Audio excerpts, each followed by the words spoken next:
here. He'll sell a ton of merchandise for one of the best fan bases, if not the best fan base out there, with the Eagles, the Sixers, the Phillies, you know, the Flyers, obviously. Hockey sometimes isn't that popular throughout North America. I don't get it, you know. You know, it's, I mean, in this town it is. In this town it is. The Flyers fans are like a cult. NHL, we travel, just like the Eagles do, just like the Phillies do. We travel to other places. It's amazing when you watch a Flyers game on TV, when we're going a little off the subject, and you see our fans always in the crowd. I don't see that anywhere else. I really don't.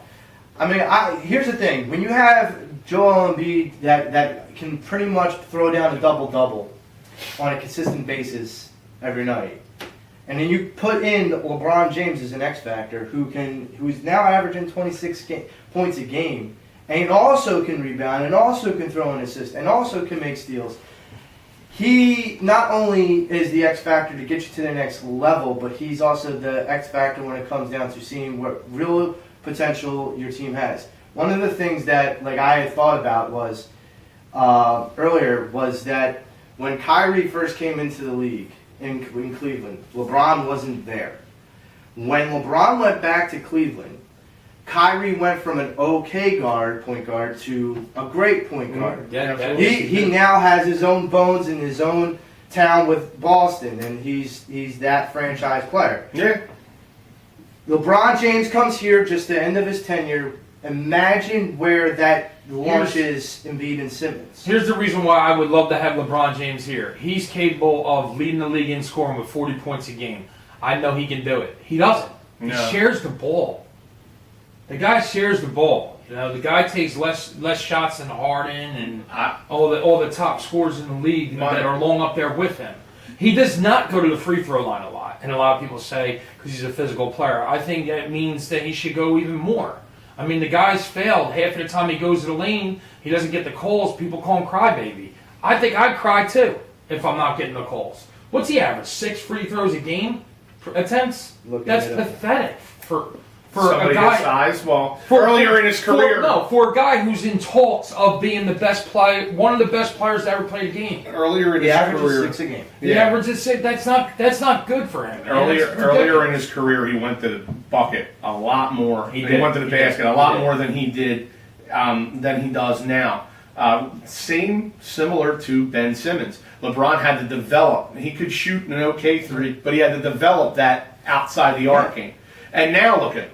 That's my reason why I want LeBron James to come to the 76ers. For no other reason other than to take Ben Simmons completely under his wing. And like you said, they're already training together in the offseason. Yeah. They have the same agent. Yeah. The guys know each other. They're wishing each other happy birthday on social media. Yeah. But my thing is, if LeBron James can do for Ben Simmons what I think he can, the sky is the limit for these guys. And then, oh, by the way, friggin' 800 numbers. There's Will's getting a phone call. Masturbators Anonymous. And then, by the way, did we lose our feed? Those friggin' a-holes. You might have. That's all right. Put it on airplane mode. How are we doing now? I did. So just get back to what Will was saying about the comparison with James Harden and free throws. So LeBron averages 6 attempts per game with free throws. And Harden, it's a skip up, a significant one. He averages 10. That's because he takes it to the rack a lot more. And I kind of agree with you when it comes. We're still live, but it's not showing our video. Too, that Simmons, you bring LeBron in, he's already training Simmons. There's already a rapport, and now he teaches Simmons everything he learned. Yeah. How to cultivate his shot, how to cultivate that 3-pointer, how to cultivate the basketball one-on-one skills that LeBron has learned through the years. LeBron has played with Dwayne Wade, Chris Bosh. He's played alongside we had 6 viewers like Russell Westbrook and Paul George, Kobe Bryant. You have to understand, this guy has an encyclopedia worth of knowledge in that head of his. He's one of the top 3 players of all time. Not counting bigs, in my opinion, because Bill Russell and Wilt Chamberlain are in a class all by themselves, and you can put Shaq in there as well. Yeah. As far as LeBron James coming to the Sixers, I'm excited about the season. We're 90% we shot loads, but whatever. of us making the We only had 6 viewers. It wasn't of us making the playoffs. Whatever, 6 viewers is better than none. But yeah, Hornheimer got when I was going to bed. I'll ask you both, but I'll start with you, Tom. So what do you think? Do you think there would be an issue though if we have LeBron with spreading the floor, like spacing in the floor? That's another big body. No, That's big body. Brett Brown can figure out the spacing. He was in San Antonio for a long time, where you had the Admiral and Tim Duncan running up and down the floor, and that's he'll figure out the spacing. Okay. LeBron James here can't hurt this team at all. No, can't hurt this team. Listen, at all. Here's an amazing stat for James. James Harden takes like 21 shots a game. LeBron takes just under 19. LeBron James only takes 6 free throws a game. He's making 4.4 a game. James Harden takes 10. And he makes almost 9 a game. He's almost 90. He's 86% shooter from the free throw line. He's getting 4 more free points than LeBron James is a game. That's Joey and I were talking about it while you were trying to fix the online team. We'll hit it one more time. He goes to the rack a lot more than LeBron does nowadays. And 6 LeBron goes when he has to. Don't get me wrong there. But just to keep it moving, because times, I guess I'm the timekeeper. Time's running along. We put together our predictions for the rest of the year for the 76ers. And looking at it, we were very similar. And Joey and I believe picked the same amount of wins and losses for the rest of the year. So there's 24 games left in the rest of the year. I personally picked the Sixers going 16-8 for the rest of the year, which would put your season end total at 48-34. What a swing in 2 years difference to now. I would be absolutely thrilled with that. And as Joey and I were talking, that would put you right around a 5 seed, I think. 4 or 5 seed in the East. Yeah. And in the West, what were we saying? It would put you like a 7 or 8 seed. Yeah. And like that's the thing is like with a 48 and 34 record, you have to kind of see like the process is here. Like we're no longer saying we are live again, fellas. The process is here. It's present. It's Now my biggest fear is when you're in that 4 or 5 seed, you're not just playing like a weaker opponent like a number 1 or 2 seed would, that you're playing an 8 or a 7. You're playing a caliber of a team that's pretty much right there with you. Yeah. And so that makes it a very difficult mission, that first round, to figure out, we have to play this and we have to grind it out. Yeah. Normally those kind of game series go 6 or 7 games. I wouldn't be surprised if that happened this time. If you can go roughly 16-8, like we were saying, the rest of the season, and putting you in that 4 or 5 seed range, I'd much rather be sitting there than sitting at your 7 or 8 seed and having to play Boston or Cleveland or Toronto. Yeah, or Toronto. Toronto's been fire. Yeah, and they could be losing their star in DeRozan because he's not happy with being there. Yeah. So we'll see how that plays out down the road. Yeah, well, they won't lose him mid-season. But, no. But we'll see how that plays out down the road. But I definitely see these guys, the Sixers, as a playoff contender, and definitely, I think for the most part, like with me and Tom, our predictions are pretty sound. We have in mid-beginning of March, we have the Sixers going on or at least I do, have a 6-game win streak going, a 7-game win streak going. A lot of Hornets teams, a lot of Nets, a lot of Knicks, a lot of bottom feeders.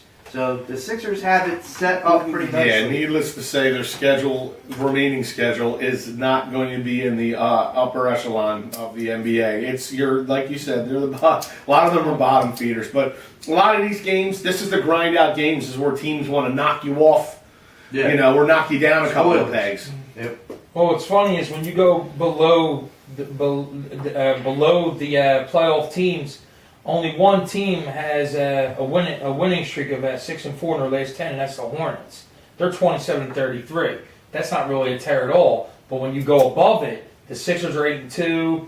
I mean, the Bucks dropped with a 6-4, but then you got 7-3, 7-3, 6-4, 6-4, 8-2 the Raptors. So all the top teams are staying above 500 no matter what in their last 10. Okay. So the Sixers gotta stay above 500 no matter what.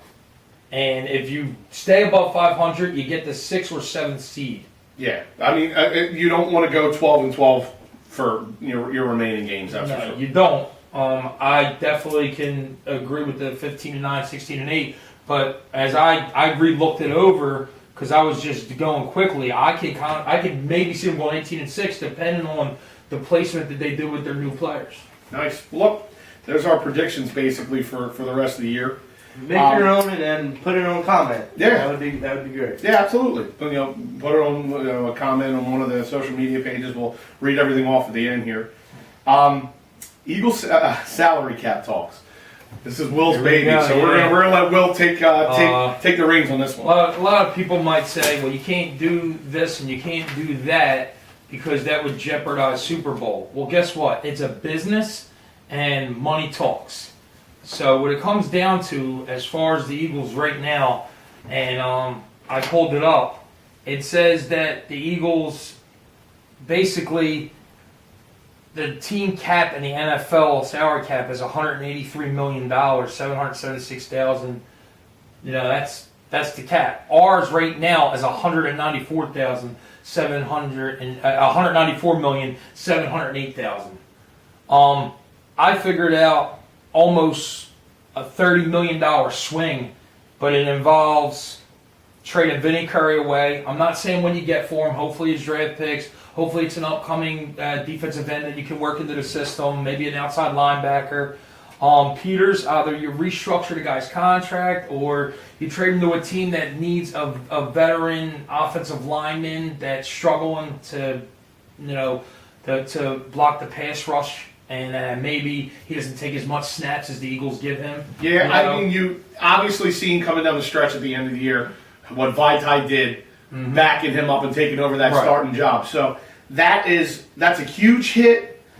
There's that sentimental party that says, "Oh man, I would love for him to finish out his career there," and then there's that party that's thinking, "I don't want just one Super Bowl. Exactly. I want to set my team up." So then that would be a guy that you would restructure his contract, and I figured those numbers out too. But I want to get down to the basics. Like, let's talk about like if you're playing Madden, and I know that a lot of you guys play Madden, and you got to make cap room. You have to do it. It's easy to just cut a player because you have you really don't care. Because in Madden, it's all about ratings. Well, with the Eagles, it's a little different because the way their team play was, the stats aren't overwhelming of their guys. Vinny Curry had 42 tackles, 3 sacks, a forced fumble, 8 tackles for a loss. Pedestrian. I would let that go in Madden if I'm playing Madden. But watching him over the year, how many hurries he had, how many times that he did get double teamed. He got double teamed too, as well as Fletcher Cox. But just to move on from that, Kendricks is a lot of money on that cap, So by trading Kendricks away and we got cap penalties, we still freed up $4.4 million. And then we trade Torrey Smith. Or we cut him, whatever. Nobody in the NFL wants him, we let him go. Sorry, Torrey Smith. You had really bad numbers. I'm not going to sit there and pick up for you at all. Whoopie-doo. You showed up in the playoffs a little bit. Sorry. $5 million, I'll go do something else with that. And then Brent Selleck, I love you, bro, but I can't. Thank you, TK. Please just retire, dude, and we'll figure something out for you. Go out on top. You got a Super Bowl. You go out on top, and maybe you'll be part of the organization in some shape or form after that, But, and then hold on one time, and then Maragos. I'll throw up $1.5 million letting a guy go that was just injured for most of the season, and then he's a special teams player. I feel like Doug Peterson's such a good coach that he can throw people and play.